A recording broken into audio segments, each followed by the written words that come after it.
వచ్చేసింది ఆది శ్రావణం షాపింగ్ అంతటికి అతి పెద్ద కేజీ సేల్ తో పాటు up to 61% of 1+1 offers, combo offers ఇంకా మరెన్నో. CMR shopping. రాష్ట్రానికి ఇరిగేషన్ రంగంలో ఎప్పటి నుంచో అన్యాయం జరుగుతూ ఉంది, కుట్రలు జరుగుతూ ఉన్నాయి. ప్రాజెక్టుల పేరు మీద ప్రాజెక్టు కట్టినట్టే కట్టి తెలంగాణ ఎండబెట్టడం జరిగింది. దాంట్లో ముఖ్యంగా మహబూబ్నగర్ జిల్లా ఇంకా నష్టపోయింది. ఉప్పర్ కృష్ణా ప్రాజెక్ట్ అనేది ఉంటే ఆ రోజే ఉమ్మడి మహబూబ్నగర్ జిల్లా మొత్తానికి కూడా నీళ్లు వచ్చేవి.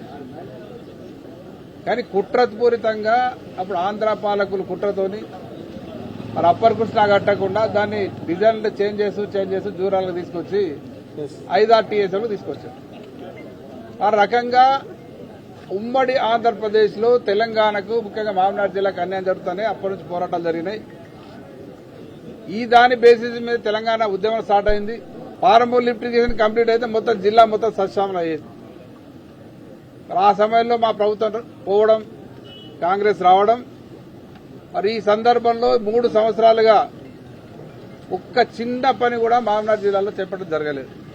ఎక్కడికక్కడ అన్ని దగ్గర కూడా మన పైన కర్ణాటక వాళ్ళు కొన్ని డ్రింకింగ్ వాటర్ పేరు మీద రిజర్వాయర్లు కట్టుకోవడం, కొన్నిటికి ఒక రోడ్ కమ్ బ్యారేజ్ అనే దాని మీద రకరకాలుగా మరి కడతా ఉన్నారు. మన నీళ్లు మనకు కిందికి రాకుండా పోయినాయి. వాళ్ళు ఈ 1.5 year back hydraulic gate fix చేసిన తర్వాత ఇప్పుడు మనం చూసినాం వర్షాకాలం కూడా ఒక్క చుక్క నీళ్లు కిందికి వస్తారు. ఈ రకంగా ఎక్కడికక్కడ పైన వాళ్ళు నీళ్లు కట్టడి చేస్తున్నారు, కింద ఆంధ్ర వాళ్ళు దోపిడీ చేయడానికి ప్రయత్నం చేస్తున్నారు. ఈ రకమైన సందర్భంలో తెలంగాణ గవర్నమెంట్ చేతులు ఎత్తేసింది. మహబూబ్నగర్ జిల్లాను కాపాడడానికి ఎంతకైనా తెగిస్తే ఎందుకైనా ముందుతాం. ఎందుకంటే ఇప్పుడు మనం అలర్ట్ కాకుంటే, ఇప్పుడు మేల్కొనకుంటే భవిష్యత్తులో మహబూబ్నగర్ జిల్లా పూర్తిగా ఎడారి కావడానికి అవకాశం ఏర్పడుతుంది. ఒక్క చుక్క నీళ్ళు ఇక్కడి పైన కింది ఎక్కడెక్కడ పోతే మహబూబ్నగర్ జిల్లా ఎండిపోతుంది, రైతులంతా నాశనం అవుతుంది, వ్యవసాయ రంగం అంతా నాశనం అవుతుంది. ఇప్పుడున్న ప్రభుత్వం దౌర్భాగ్యం ఏంటంటే వాళ్ళకి తెలియదు, చెప్తే అర్థం కాదు, ఇగోలకు పోతున్నారు. దాంతోనే తెలంగాణ రాష్ట్రాన్ని ఎండబెడుతున్నారు.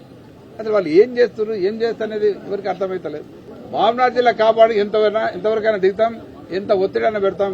ఆ దిశగా ఇంకా పోరాటాలు మేము ప్లాన్ చేసి ఈ ప్రభుత్వం ఒత్తిడి చేయడానికి ప్రయత్నం చేస్తాం. మరి ఇప్పటికైనా తెలంగాణ ప్రభుత్వం మేల్కొని ఈ పైన కడుతున్న తుంగభద్ర మీద, భీమా మీద, కృష్ణ మీద జరుగుతున్న ఈ ప్రాజెక్టులను పరిశీలించి డిస్కస్ చేసి మనకు నష్టం జరగకుండా చూడాల్సిన బాధ్యత మన రాష్ట్ర ప్రభుత్వాన్ని, ముఖ్యమంత్రి గారిది.